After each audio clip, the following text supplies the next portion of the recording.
Okay, Christopher Peak's back here today with historian and teacher Dan Korn. He is an author of like two books, and what is that? What's the name of them, Dan? Dawn's Gray Steel is the first one. Tennessee Thunder is the second one. Okay, and working on a screenplay for the first one, right? That's correct. Okay, well Matter tonight of we're going to fact, talk. we were just talking about it today. How's that going? It's going. I was just talking to the writer today. She hopes to have it all finished within the next 2 weeks. Great. So is it still going to be just Netflix or?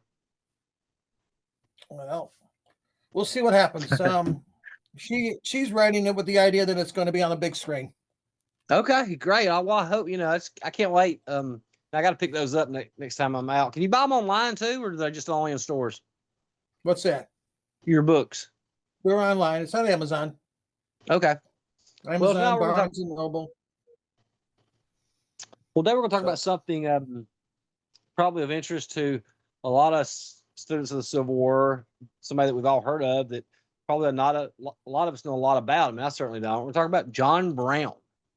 So, Southerners think he's a villain, hero of the North. Who was John Brown? I mean, can you tell us about a little bit of his background?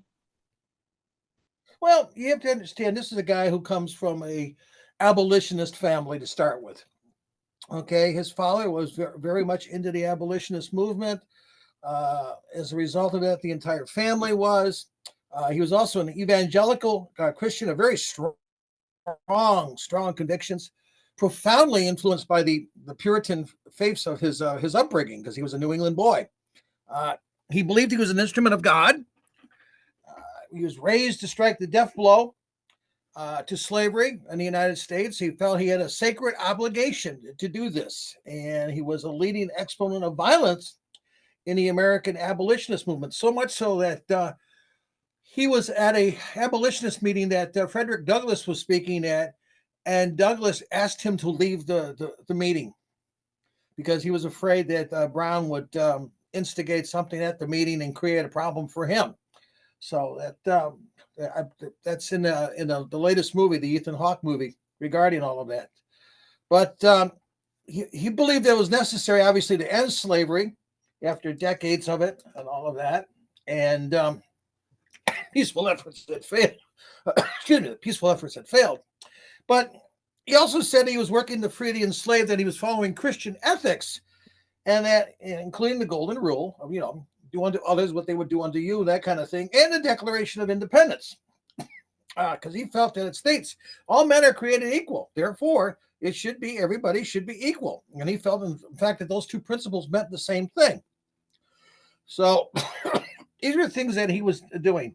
He first gained national attention, um, obviously with his things that happened in Kansas. Now he'd been around in the picture before that.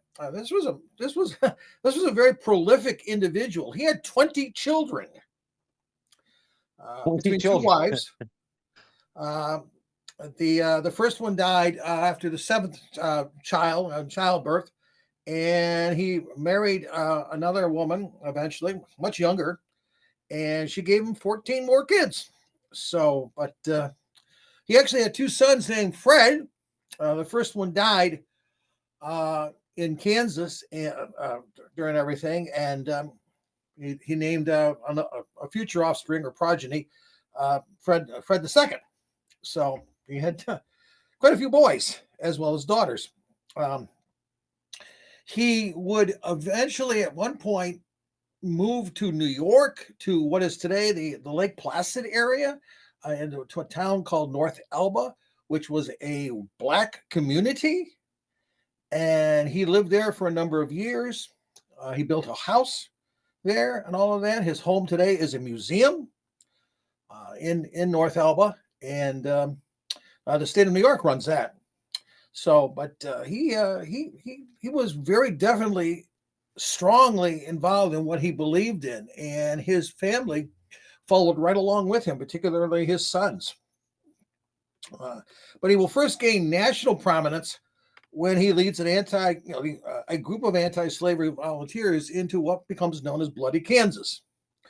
during the great popular sovereignty debates over what was going to happen with the Kansas-Nebraska area. And of course, you had Kansas would be the one that would turn into the fight, because you had the border ruffians and the Missouri Pukes coming out, who were the pro-slavery people, and of course you had the anti-slavery and the abolitionists who were fighting on the other side. And he had people like Elijah Lovejoy who was backing him up, and others who were very profoundly into this movement. But he was very upset with what he called abolitionist pacifism, that he felt that nothing is ever. All these guys do is talk, talk, talk, talk. Sounds like Congress today, and what we need is action, action. And so, in May of 1856, John Brown and a number of his followers, in response to the Lawrence massacre, slaughtered, and I do mean slaughtered, a group of people who lived in the Potawatomi area that was considered to be a pro-slavery area. Whether or not these people actually owned slaves or not, or just lived in that area because they were of that mindset, is it's questionable. This is one of the things I always used to act out too with my students in class. I would literally act out this whole thing of him. The guy coming to the door to answer the door at 3:00 in the morning, not knowing who's out there and everything, and answering the door. And the next thing you know, there's this 6'3", very large man standing there staring him in the eyes and saying, "Are you free or free or slave? Free or slave?" And of course, at that time in the morning, what, kind of thing. And then, unfortunately, being dragged out by the scruff of his neck out into his yard, and in front of his wife and children, literally hacked to death with broadswords, as they did to 5 men that night, 5 men and boys that night, just massacred them.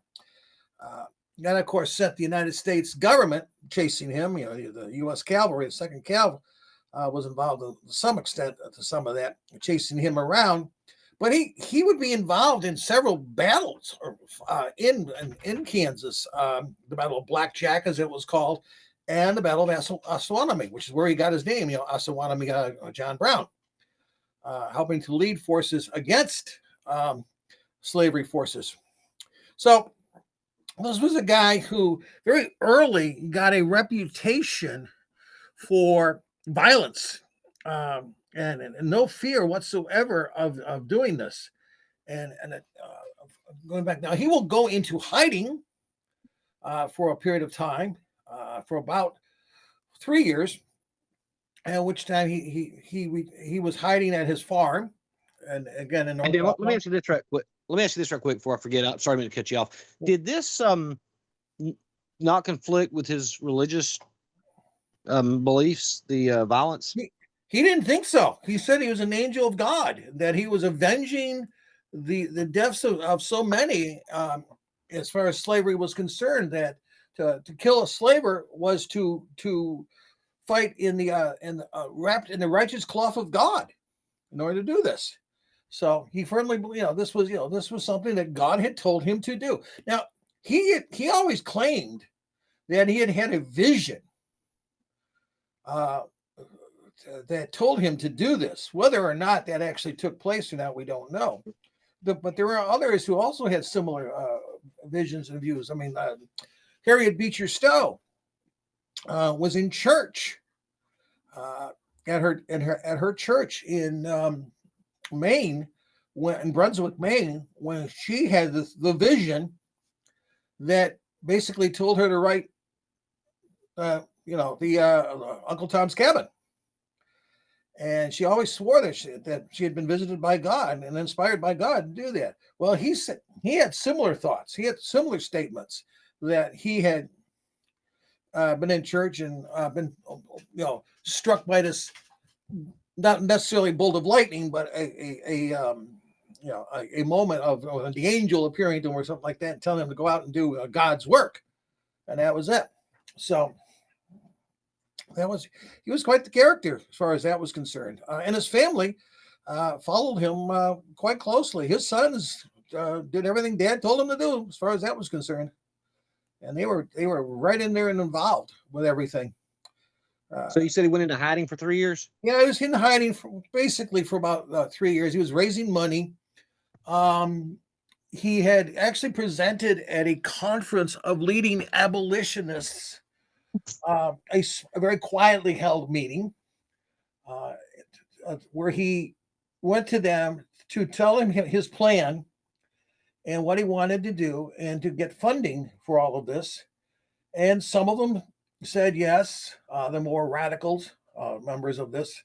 I believe Garrison was one of them that helped get him the money. I know that Douglas did not. Douglas did not want anything to do with this this plan, because he felt it would be an insurrection.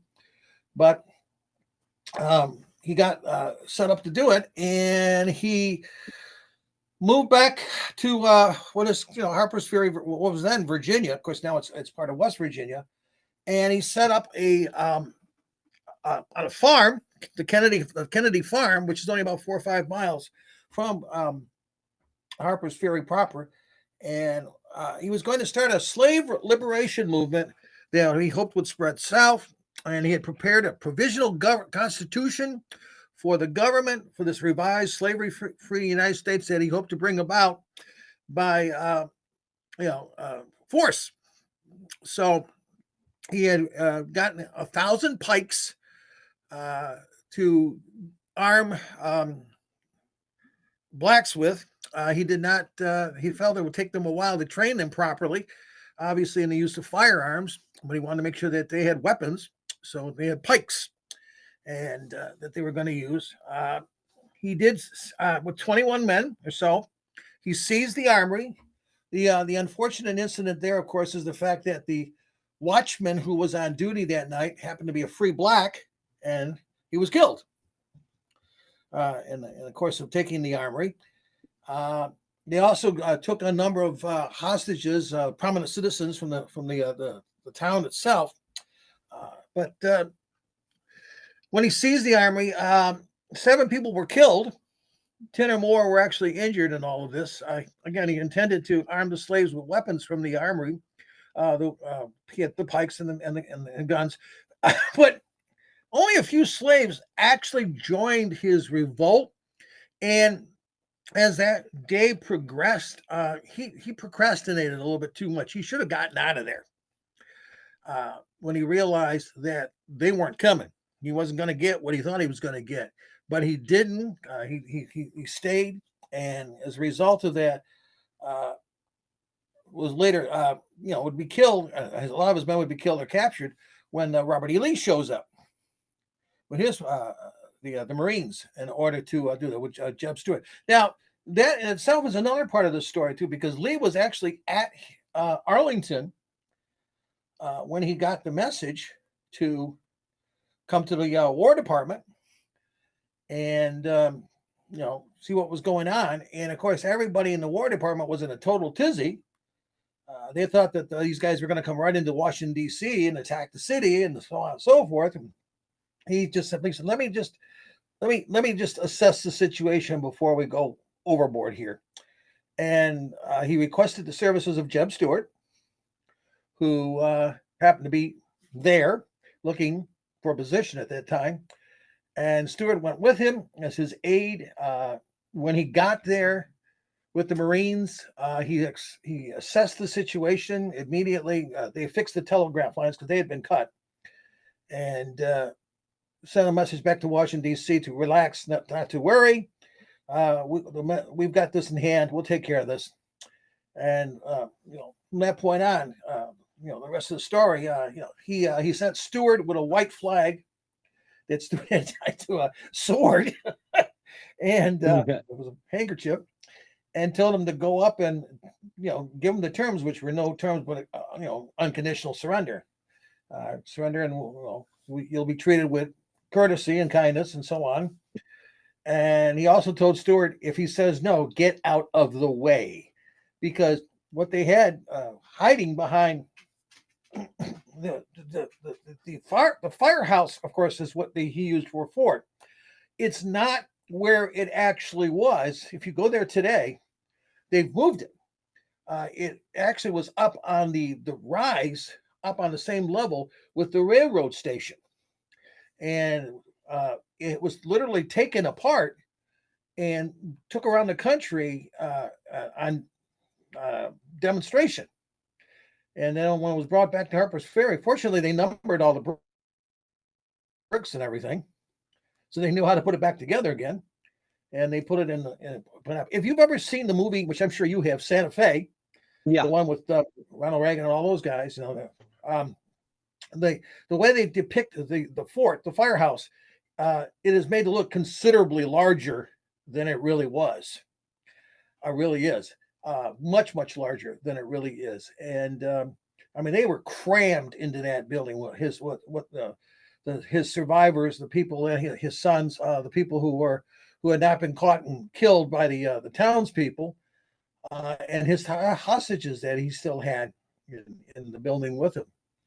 So, but when Stewart shows up, comes to the door and everything, he says, the door opened. There's a door in the fire doors, and when he opened that door, he says, out stuck a shotgun barrel, and he says, and over the top of that shotgun barrel were the two of the meanest, darkest, blackest looking eyes he had ever seen in his life, staring right at him, and just full of hate. And he felt, he says, I was very close. You felt very close to being dead right then and there. But he addressed Brown, and Brown, of course, told him, I'm Captain John Brown of the provincial government of the United States, blah blah blah blah blah. And he said, well, we're telling you that you should surrender before any more violence happens. As you underestimate me and my men, blah blah blah. Okay, fine. So as he dropped the handkerchief, he stepped aside, but he also tried to cram his boot. He was wearing those big heavy cavalry boots on his feet and Stewart, so that the door did not shut properly. And by that time, here comes the Marines with the battering ram, and they smashed into the door. And the rest is history. The next thing you know, you got the gunfight that took place, and everybody getting blasted. One of the lieutenants who came charging through the door aimed his sword right at Brown's body, hit the belt buckle on the cross belts that Brown was wearing, bent the sword and snapped the edge off of it. The end of this right off the sword. That's how hard he thrust it at Brown. He hurt Brown, knocked him backwards, and the fight inside the fort took just a few minutes. It was over with. The Marines quickly overpowered these guys, and from that point on, the rest of it, of course, is the history of the fact that he was then tried for treason against the Commonwealth of Virginia, and of course the murder of the 5 men who had been killed, and obviously for inciting a slave insurrection. Of course, he was found guilty on all charges.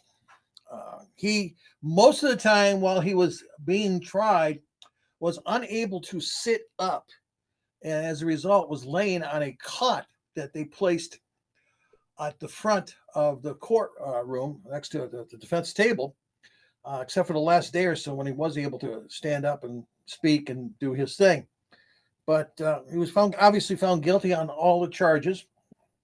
He was given the opportunity to speak, which he did, and that's when he claimed the whole thing to be an unjust situation, and he was being tried for doing what if he was trying to help out those who were of wealth and money and everything, then he would everything would have been fine, no problem.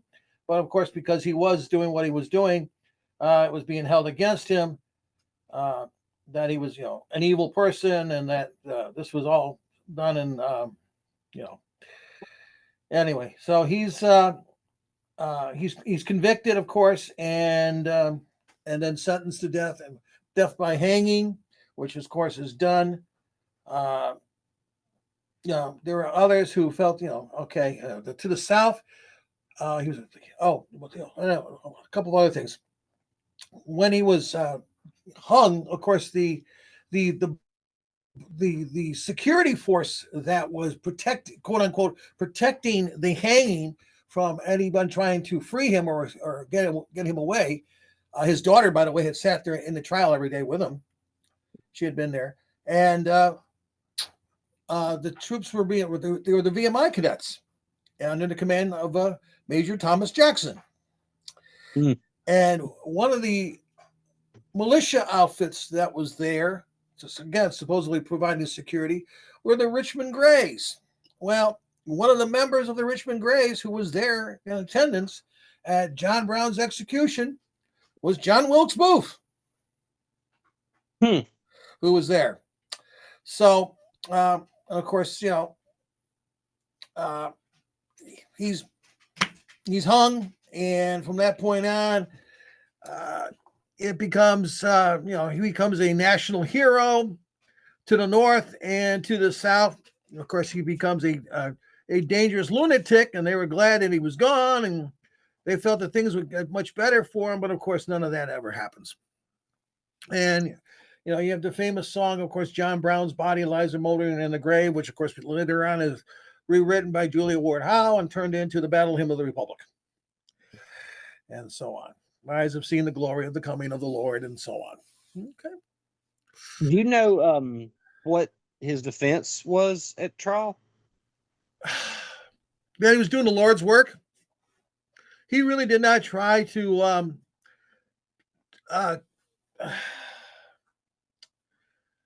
to do much of a defense. The charge was treason. President Buchanan did not object to that, by the way. He felt that it was, this was definitely a more political thing rather than a legal matter. And of course, it thrust Virginia, rather than the United States, into the role of the offended sovereign. And this somewhat contributed also to the widening abyss between the North and the South. He was condemned not as an enemy of the American people, but as an enemy of Virginia, and by logical extension, Southern slaveholders, not the American people. So there are the five guys. Him, Copeland, Coppock, Green, and Stevens were all on charges of murder, conspiracy to foment the insurrection, and treason, and they were all hung. The jury found him guilty on all three counts. Only took him 45 minutes to deliberate. I have been in the courtroom where that actually all took place. The building, the exterior of the structure has been changed, but they have left the courtroom where he actually was tried pretty much the way it was during his trial. If you go around the corner from the courthouse, there is the museum. And in the museum, they have the wagon that he rode on to his execution, and a hunk of the rope that was actually used to hang him with. And I was very lucky and fortunate that the docent who was working that day, actually, I think he's the guy who ran the museum, was very kind when he found out that what I did, and I was a history teacher and taught the Civil War and all that stuff. He allowed me to go inside the rope line and climb up onto and sit on the wagon. So I got to sit in the wagon where John Brown was sitting, because he sat on his coffin as they drove him to his execution. He was literally sitting on the coffin when they took him to the execution spot and everything. Many reporters were there because of with the idea of now telegraph and everything. They were able to report us, and this was the first trial to actually be nationally reported. Was his trial. He was not allowed to talk during the trial itself to reporters. They were not granted access to him because the judge was concerned that they would only exacerbate things, tensions. Okay, yeah, we're going to shut the defendant up, tell him he can't talk to the press or anything like that. Geez, that sounds familiar, doesn't it? recent political things of the past. And but once he was convicted, that gag order was restricted, lifted, and he quite frankly, he was a bit of a publicity hound. He talked with reporters and anyone who wanted to see him, except for pro-slavery slavery clergy. He wouldn't talk to them. He received many letters about this, and he wrote hundreds of replies to these letters. And most of them were published in newspapers too, and they were quite eloquent. his writing. He was an intelligent man, very intelligent man. He actually spoke, understood, and spoke something like 5 or 6 languages. Oh wow. Huh. Yeah, yeah, In that including time. Hebrew, including Mm. Hebrew. Very intelligent fella. Uh, he had a decent education.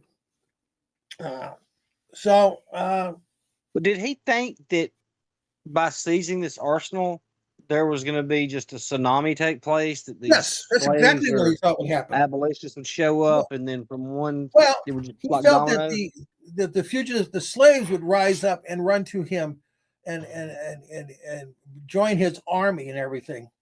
Sort of, kind of like Spartacus, so many thousands of years before, where as he went through the countryside, the slaves on all the different plantations and farms of ancient Rome joined up with his force, and he felt that he thought the same thing was going to happen for him. Of course, it didn't.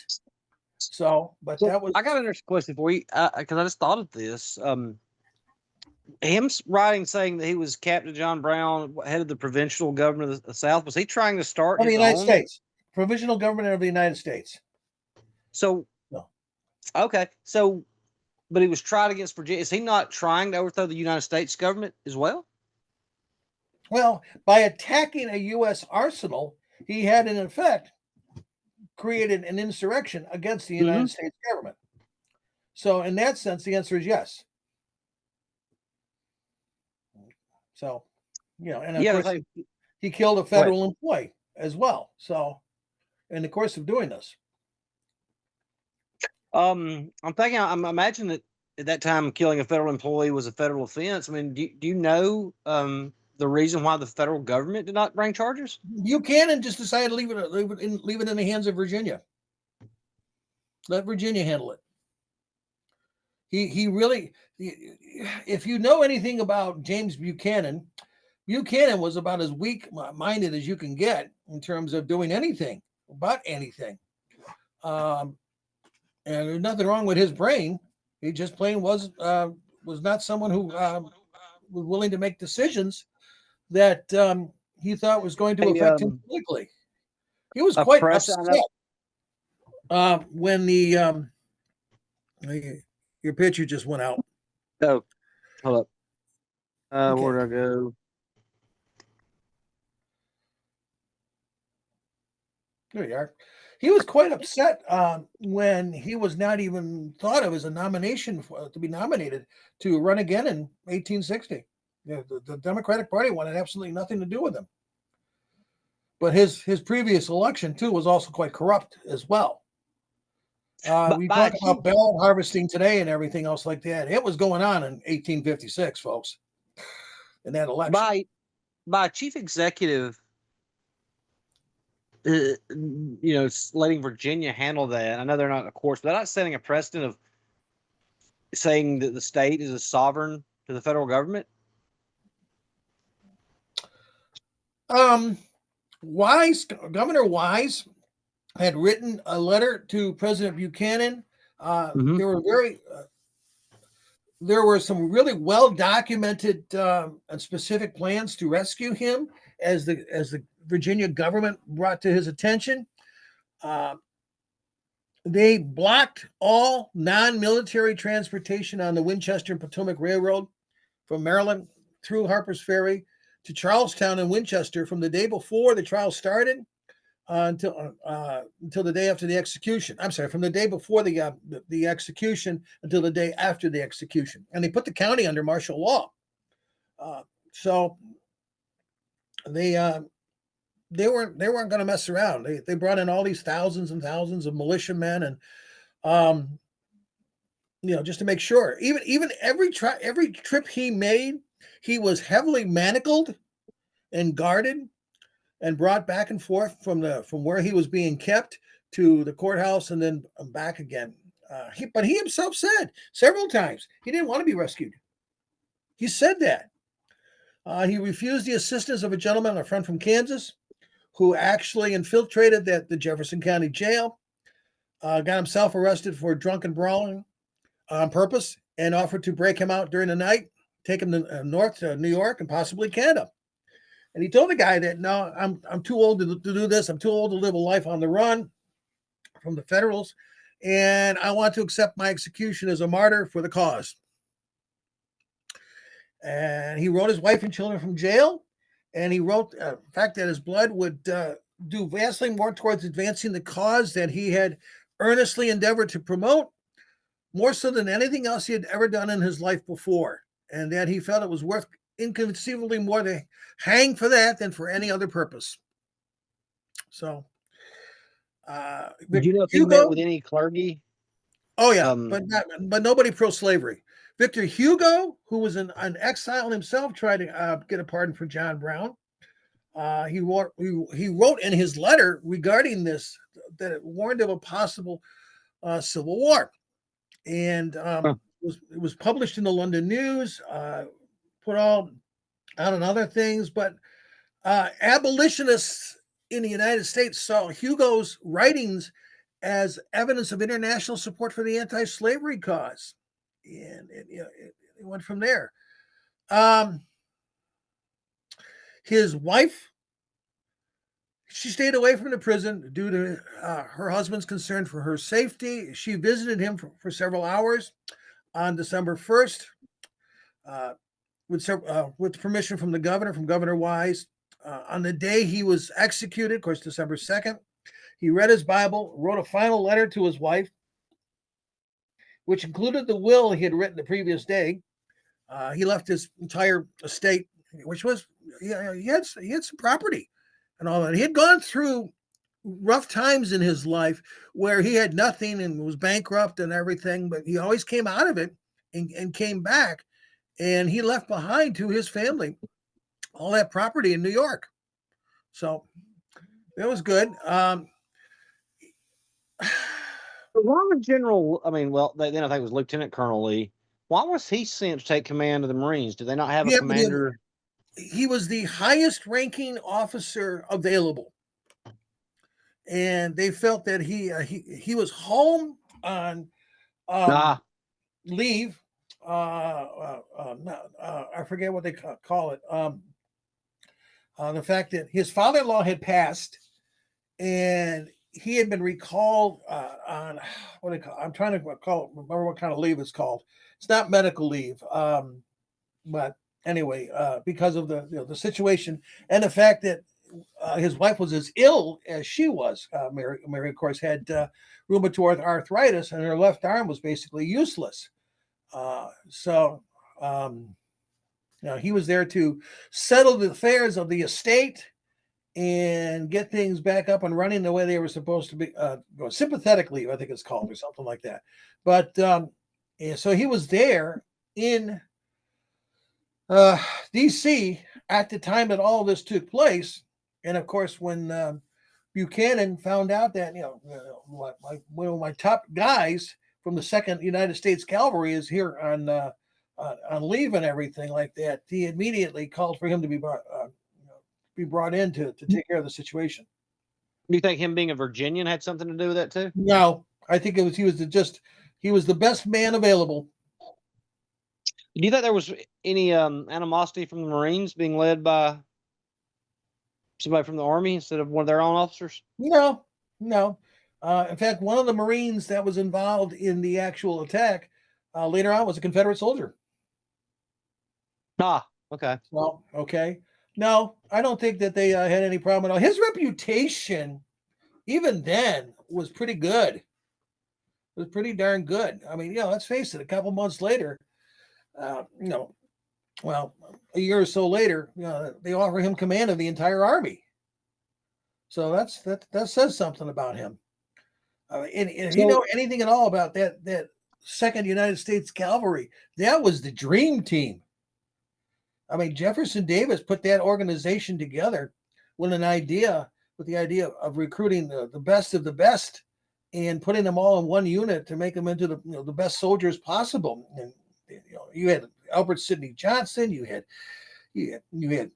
Lee, you had all these guys, Hood, Brent, all these guys were in that unit at one time. Thomas, there were a whole lot of them that served. Would that be equivalent to like the 7th Cav today? Of the what? The seventh, would that be kind of like with the Seventh Cavalry today? Yeah, I would say so. They were. If you're referring to the Seventh Cavalry as being an elite unit, the answer is yes. Really, it's also it's also the unit that Jefferson Davis purchased camels for. Oh, really? Yeah, yeah. They thought the camels would work really well out in the desert, and of course they didn't. And within a year or so, every single one of them was freed and allowed to go off on their own, more or less, in the desert, except for one or two, I guess. And the Apaches ate them. The Apaches ate the camels.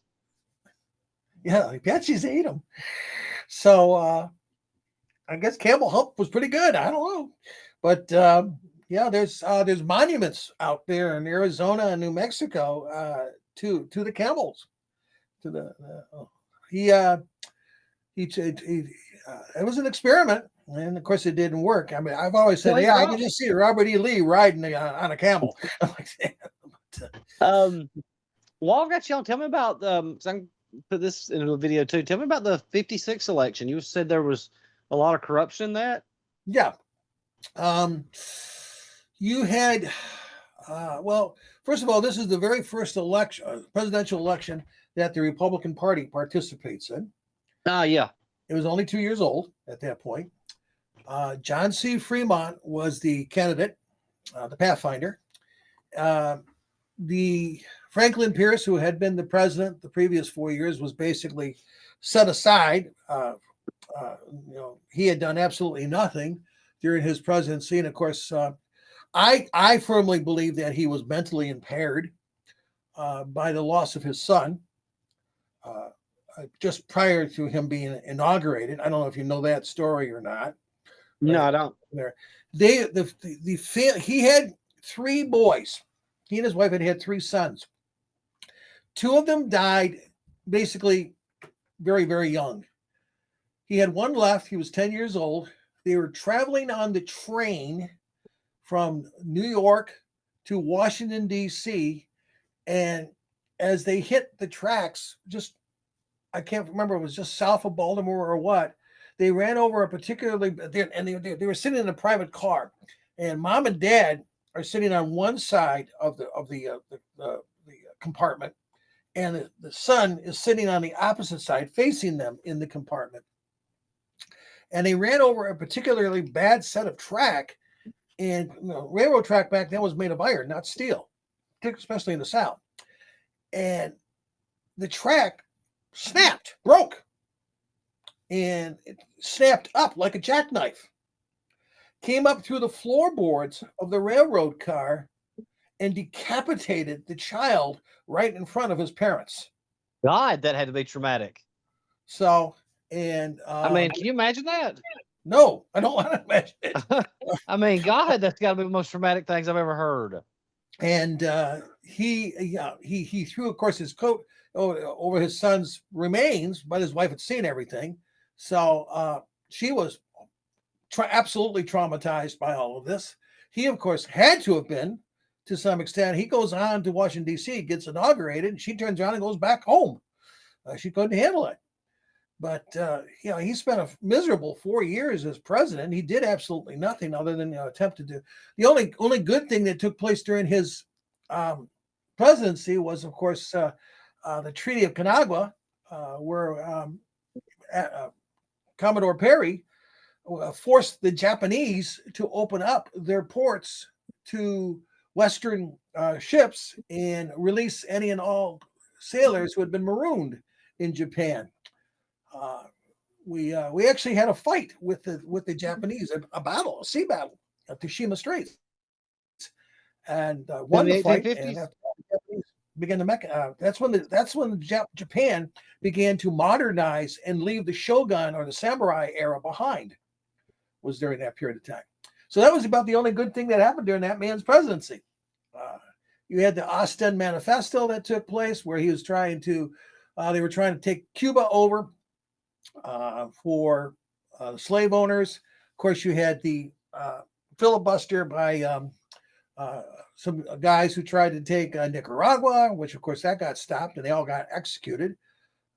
But so he really had a very terrible presidency, a very poor presidency. And then Buchanan walks in the door, and he was a compromise candidate as well. He is the only bachelor president we have ever had. He did not have he was not married, ever married. Although there are some that speculate too that there may have been a question of sexuality with him too. Yeah, let's talk about that because that's something always comes up. I mean, I've heard that about him and William Rufus King. Yeah, I think Calhoun called him what, Aunt Nancy and Miss Fancy. I mean, yeah. Well, King, of course, died, and so, but the two of them, they shared a bed, okay. But Mhm. you know, that wasn't that uncommon back then, Right. as people don't realize. I mean, especially with the attorneys, when they were traveling the circuit, Lincoln talked about that all the time. That when they were traveling the circuit, they all shared rooms and everything in order to cut down on expenses. And Well, wasn't he also called Buchanan's wife? huh? Wasn't he also referred to as Buchanan's wife? Yes, he was.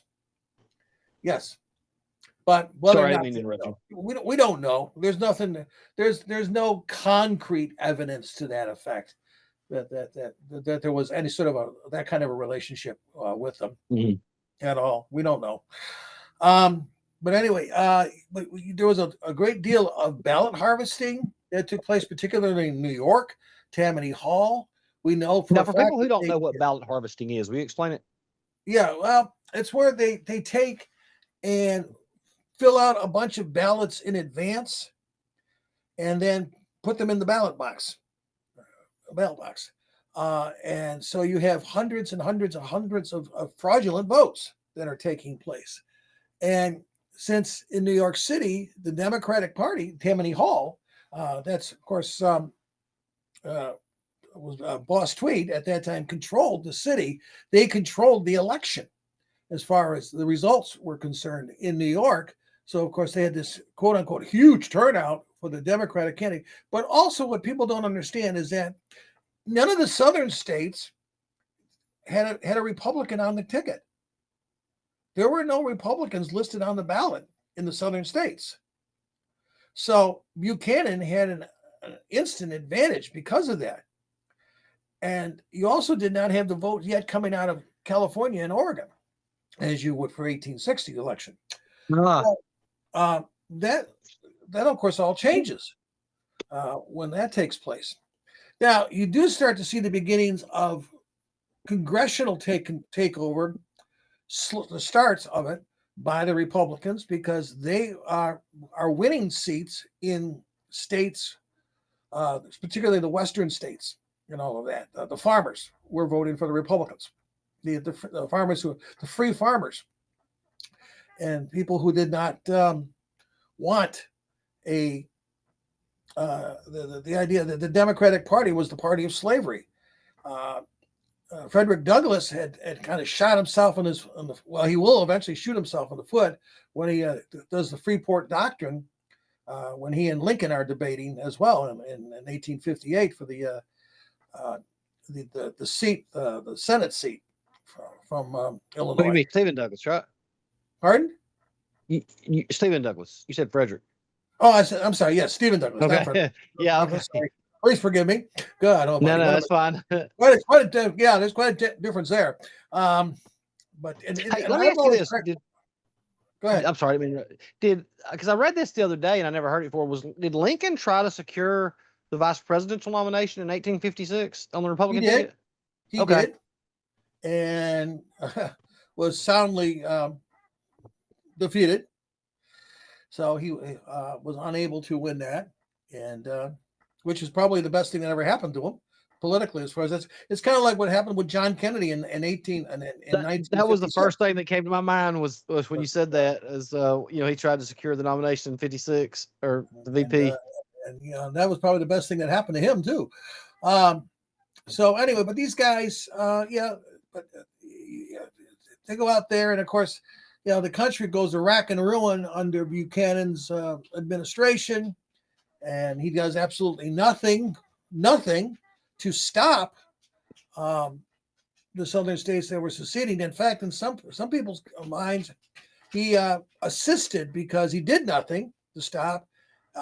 His Secretary of War, John C. Floyd, was actively attempting to move munitions from northern forts and arsenals to southern forts and arsenals until he got caught. And when he was caught, he resigned from office and all of that before he could be prosecuted. And Buchanan did not allow him to be prosecuted. So, well, with Buchanan, did he do nothing because just that was his nature, or because he felt that the federal government did not have the authority to do this? I'm firmly convinced that this was kind of a hissy fit in many ways. Because he did not get the nomination again? Right. And can you tell us about that? What happened? Why he didn't get it again? I'm convinced, in my own thinking, that he was having a little bit of a hissy fit. That it was, in part, anyway, that I'm not going to do anything. I'm going to leave it for the other guy to worry about because there's nothing I can do, and I'm not even going to try. So he left it for Lincoln. And of course, back then too, the election was in November, but you didn't go into office until March. Right. So, so do you think that there, man? Yeah. The election was stolen from Fremont? Oh, I don't think he would have won anyway. I don't think he would have won it. But I do believe that at least in that sense, there was political skullduggery that took place that took votes away from him. Republicans were not allowed in many areas in the North, particularly Boston and New York City. They're the real hotbed areas to and of course more southern areas to vote. They weren't allowed to vote. Well, they threatened them with their lives. So many cases they just simply stayed away. But can we talk about the election? Pardon? The election of 18. Can we talk about the election of 1860 for a minute? Sure. I was so amazed that when I think I watched this on not how to give CNN. It was Race for the White House or the six deadliest or six dirtiest races, and when I found out that Honest Abe, Honest Abe, how he got the nomination, that they printed up fake ballot passes. That's true. And Seward was supposed to be the nominee. Well, they not fake ballots, what fake tickets? Yeah, tickets. My bad. And they stole his people were able to cram the galleries and all of that. Boy, I tell you, that place was a fire trap. Why that thing did not go up in flames with everybody in it, I will never understand. The wigwam, because they had open gas lit torches that were illuminating that place in the rafters. And it was like, how did God forbid? But yeah, and the other thing too was that you could pay a woman if you gave her a dime or a quarter or something like that. You could take her and get in as well too. So they crammed the rafters full, the galleries full with Lincoln supporters early. So when Seward's people showed up with the legit tickets and everything to do this, it's too late. And they weren't about to try to move those people out of there because they would have had a riot on their hands. And they said there was a big parade where they walked down the streets with a band playing. Oh yeah, Lincoln's campaign manager, Judge, I'm trying to remember his last name. Man was huge. He was like 300 pounds or something like that, and he orchestrated everything to make sure all of this took place. Lincoln himself kind of stayed back out of the picture a little bit, so they could claim that his hands were clean, so to speak. But there was a lot of wheeling and dealing that took on too, because if you look at, his cabinet, the team of rivals, as it was so well referred to in a great book. All those guys ran against him for the Republican nomination, and of course, none of them got it. Seward and Cameron and all those guys. But Yeah, there were some Chase, comparisons between President Obama's cabinet and you had Hillary Clinton and Biden. Yeah. Well, in his. Let me ask you that I heard that when or was what they said when I think it went 3 ballots or something, and when Lincoln won the nomination, Boss Tweed cried.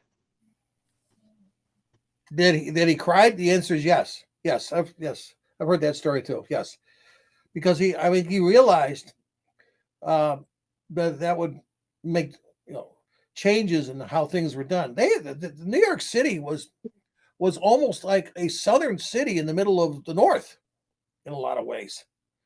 It was always a pain in the butt during the war because there were so many Southern sympathizers in the town, and the Democratic Party controlled the town. The Copperheads basically controlled New York City. I mean, the riots that took place there in New York. So what's right going on the Gettysburg Democratic and side? everything. Pardon?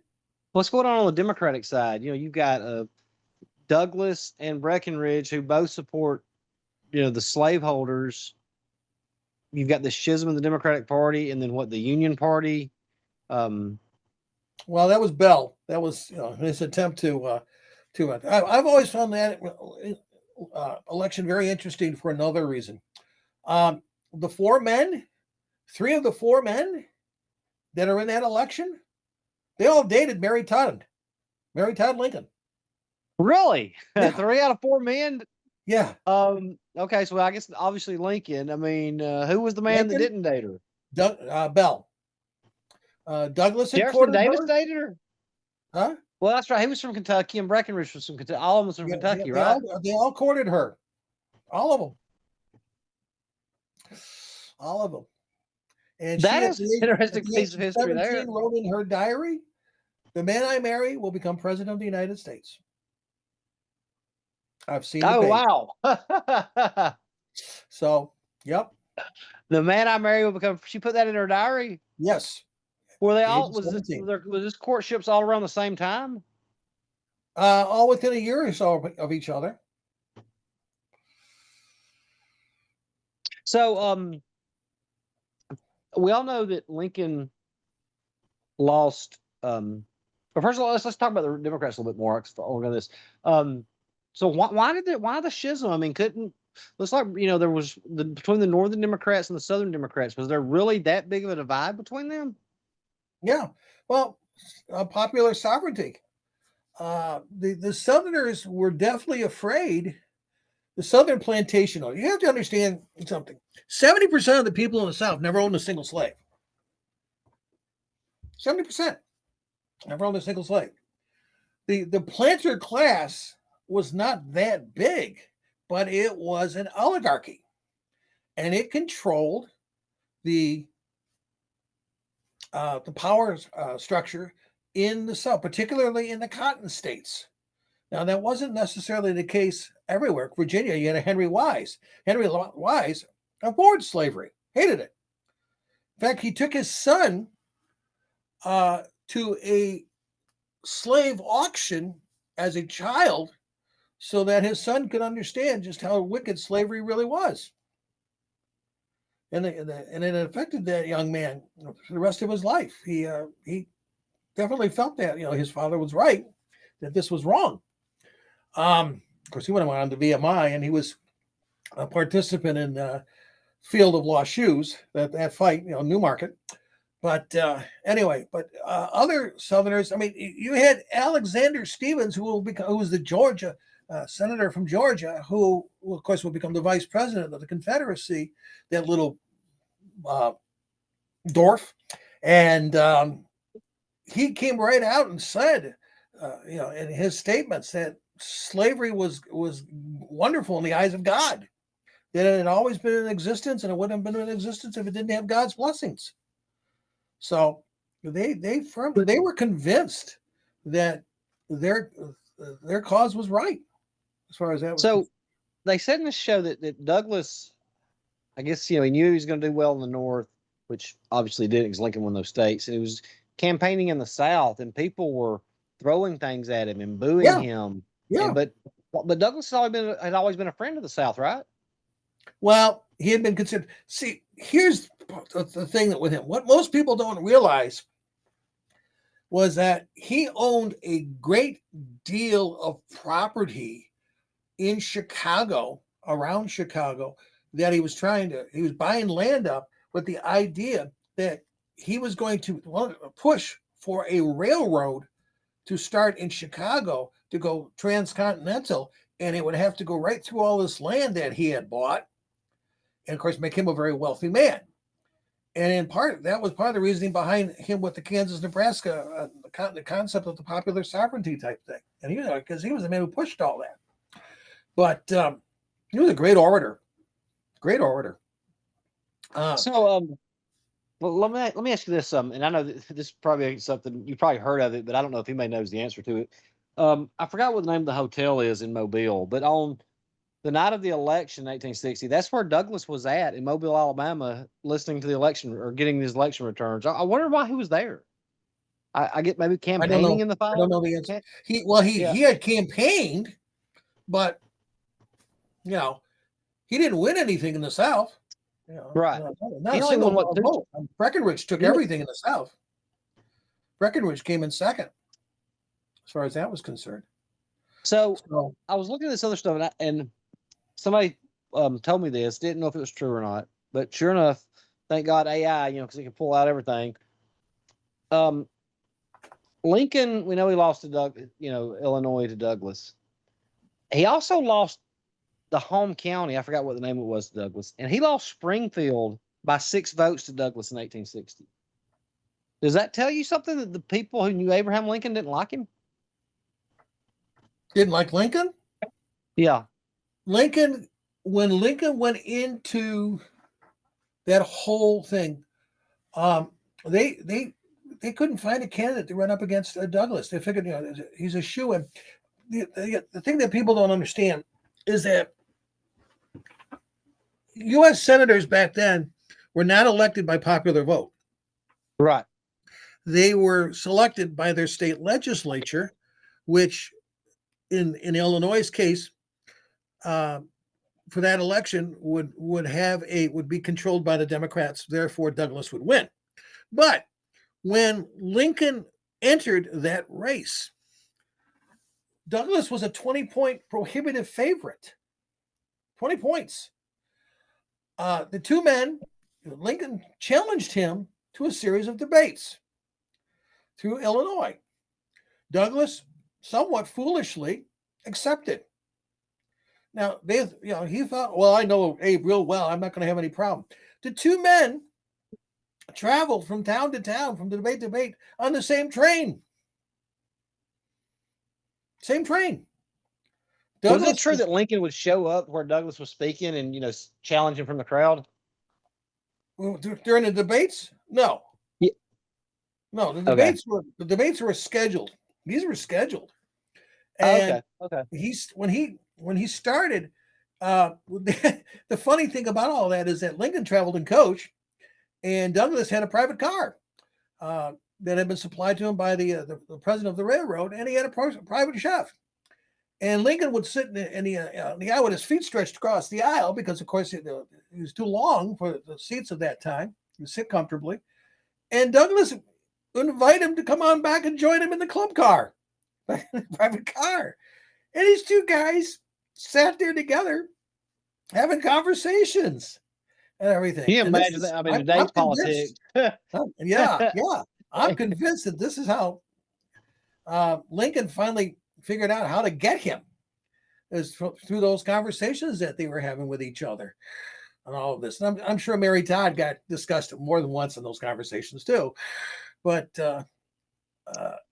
when they started those debates, they only had a couple thousand people. By the time they hit the last debate, there were 20,000 people at that debate. And the lead had shrunk to almost nothing in terms of the polling. So he made a tremendous amount of progress in terms of national recognition, thanks to those debates. And then, of course, at Freeport, he tripped Douglas into admitting that slavery could not exist anywhere without the popular support of the people, regardless of what the government said. And that, of course, went 100% against everything the South believed. So, he Well, kind in the of 1860 right there. race, who was the favorite in 1860? Do you think? I mean, was Oh, Lincoln, Douglas? by the time the election actually the process actually started in that fall, it's Lincoln, because the Democrats were hopelessly divided between pro slavery and anti slavery, or not necessarily anti slavery, but uh, they weren't going to back slavery. That was that was the Douglas faction. The slavery faction. I mean, they had separate conventions. The Southern Democrats walked out of the Yeah. Democratic convention and had their own convention in Baltimore. And that's when they selected Breckinridge to run for president. And then, of course, Bell entered the fight too, to try to maybe soothe calm the waters kind of thing. Maybe be the compromise type of person. But no, Now, Lincoln tell me, Lincoln had it. and you may not know this, but it's been a long time since I looked at it. I think that if you put Breckinridge and Douglas together, Lincoln still would have had enough electoral votes to win. Is that correct? Yes. Okay, that's what I thought. That if you combine all of them, Lincoln still wins the race. Yeah. While you're out, you got a few more minutes. We'll talk about 1864. Sure.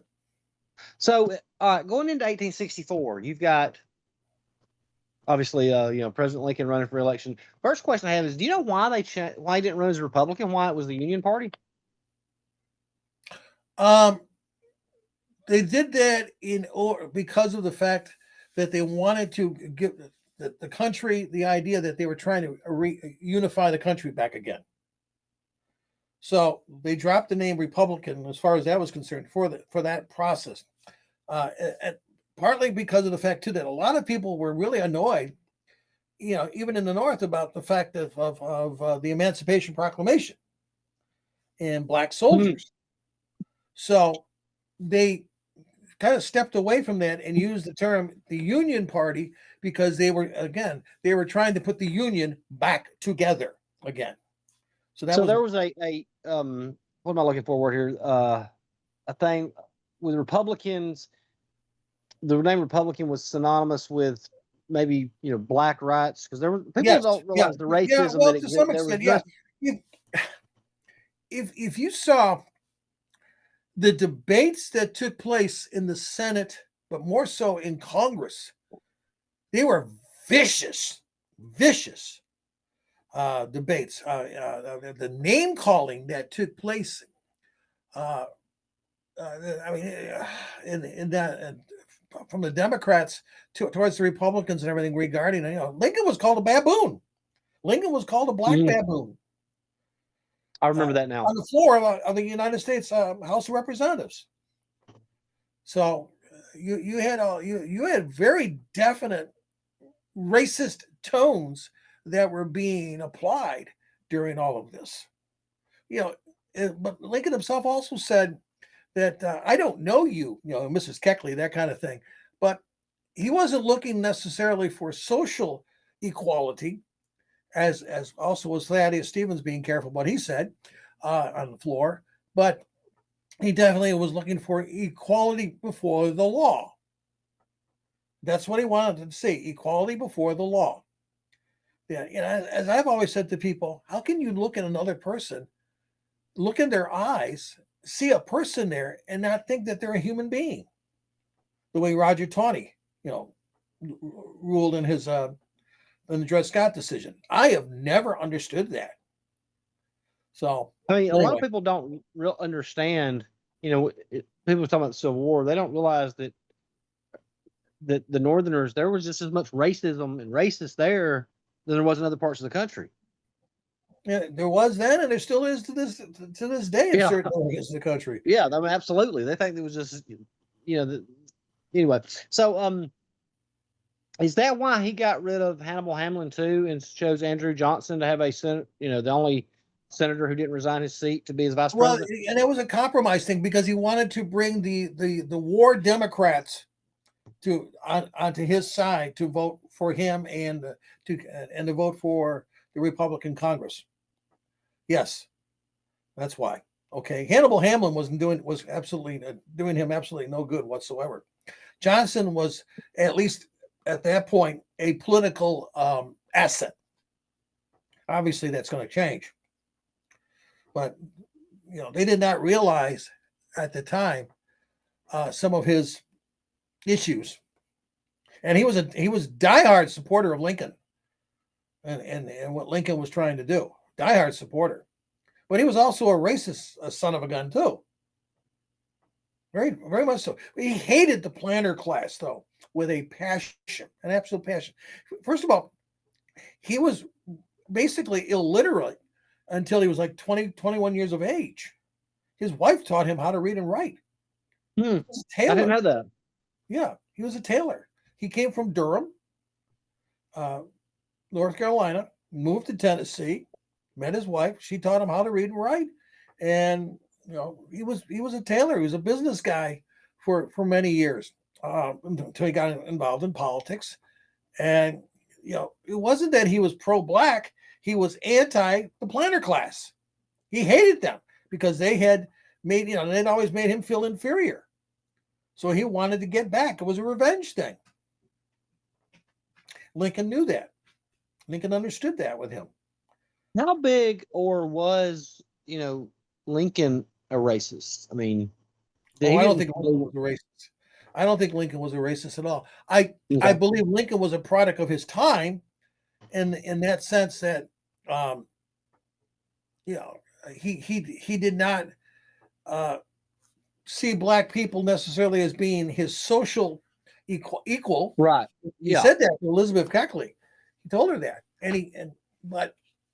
people try to look at 1865 through 2025 eyes, and you can't do that. You can't do that. As I would tell my students all the time, we cannot take today and apply the logic and thinking of our rational thinking, our enlightened thinking to times 100 years, 150, 200 years ago. We cannot do that. It simply doesn't work. So, because they didn't see it the same way. No matter what the subject was, they did not see it the same way. Except perhaps the founding fathers with the brilliance of the 55 demigods that wrote the Declaration of Independence and then, of course, the Constitution. So, on the Democratic side, you have this, and people, there's still a myth going on. People talk about the Democrats are going to end the war. Yeah, you've got the peace plank, but General McClellan never said he was going to end the war. He just said he was going to pursue it differently, correct? Yes. But his reputation being what it was, he, soldiers did not vote for him. He did not vote for him. They voted for Lincoln. So the overwhelming majority of the soldiers voted for Lincoln. This is the first time, by the way, the 1864 election is the first time you see the absentee ballot. For soldiers in the... Yep. Now, in the field. When they first did, I forgot where the Democratic convention was, maybe August or something, and they had this, maybe that had support, but by November, the handwriting was on the wall. People were not going to go along with this peace now. Do you think? Once Atlanta fell, it was over. Once Atlanta fell, it's over. That was the handwriting on the wall. It should have been seen before then, but Atlanta, the fall of Atlanta is what basically caves everything in. And I've tried to tell people this too, like you said, like you made a point earlier about how the election was in November and you didn't take office till March. I mean, McClellan was a soldier. He understood the military situation. There's no way in March of 1865 he's backing off. He would have been in full military uniform on the first train to Petersburg after taking the nomination. Mm-hmm. Who knows what would have happened? The war might have gone differently if he had won.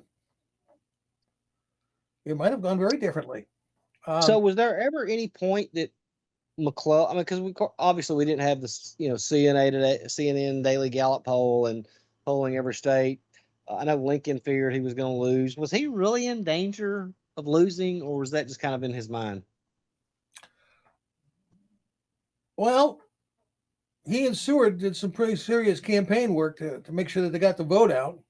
I mean, that's one of the reasons why they got the soldiers to vote, was to help ensure the fact that they would have that vote to take care of it.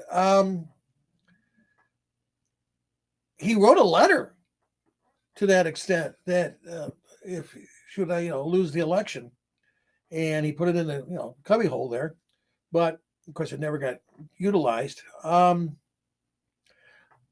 think there was some fear for a while, but then, like I said, once Atlanta fell, it was pretty much a done deal. It was pretty much done. Over. I mean, because now people could clearly see that the North was winning the war.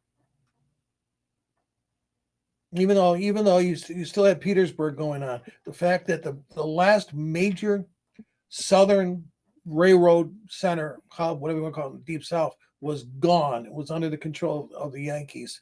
And then, of course, his march to the sea, when he just tore up everything.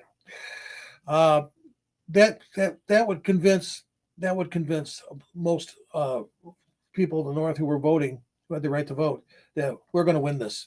So we got to make sure we keep the right guys in place in order to make sure we would get this done, get the job done. So that's it.